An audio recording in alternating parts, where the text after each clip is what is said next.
भैया बहन यहूदा देश।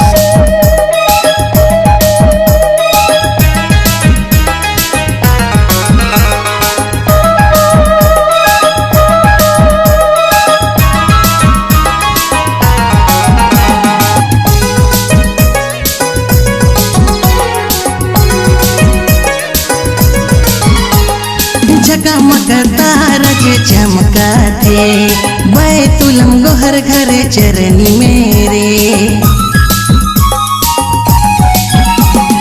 तारक देखी देखी ज्ञानी मनियाला है सोना लोपन गांधे रस ये सुखे दिलाए। अंधारती बिरा सुनसान बिरा अंधारती बिरा सुनसान बिरा जन्म ले यीशु हमर पालनहारा। चला रे भैया बहन बैतुलम जा चला रे भैया बहन यहूदा दे। चला रे भैया बहन बैतुलम जा चला रे भैया बहन यहूदा दे।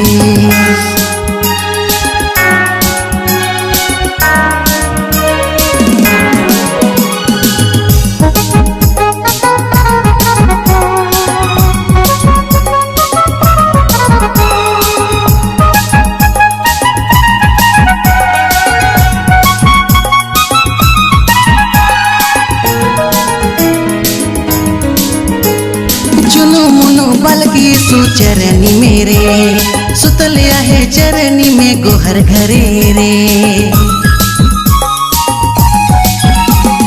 बड़ी दिन के बाद अलग खुशी के महीना चला मिली जुली जब यीशु के ठीना। अंधारती बिरा सुनसान बिरा अंधारती बिरा सुनसान बिरा जन्म ले यीशु हमर पालनहारा। चला रे भैया बहन बैतुलम जा चला रे भैया बहन यहूदा दे। चला रे भैया बहन बैतुलम जा चला रे